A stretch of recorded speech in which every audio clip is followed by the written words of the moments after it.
Today we have my favorite one-handed cardistry move, the L cut.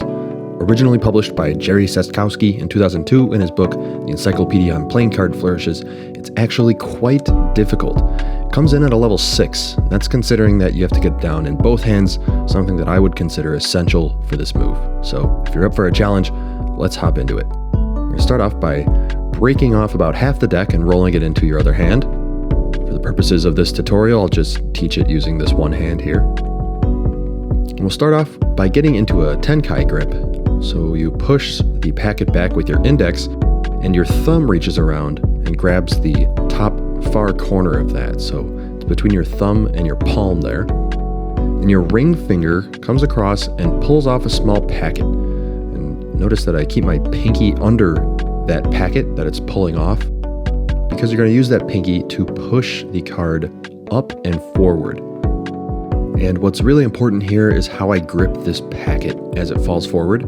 So notice how the bottom corner is sort of resting between my ring and middle finger. And that's an important aspect here. I'll show you at the front where my index is allowing that packet to be propped up slightly. And I put a bit of pressure on that packet with my middle finger, and that pushes it into my palm a little bit, and that allows me to reach back around with my ring finger and pull off another packet in the same way that you did with this first packet.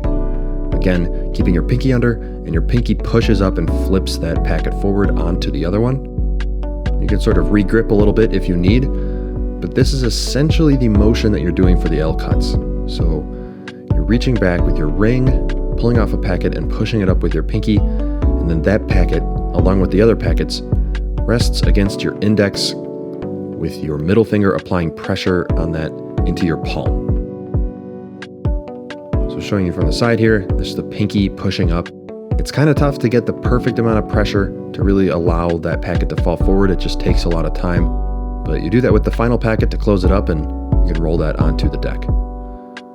So doing it simultaneously in both hands is pretty straightforward once you have one of them down.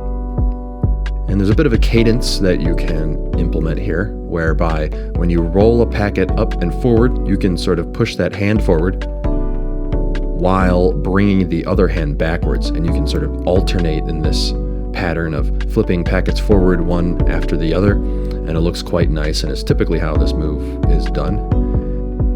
And then you can just roll it onto the deck and finish it up. So those are the L cuts. Feel free to let us know if you have any questions. But as always, the deck here is available at the link in our bio. Happy practicing.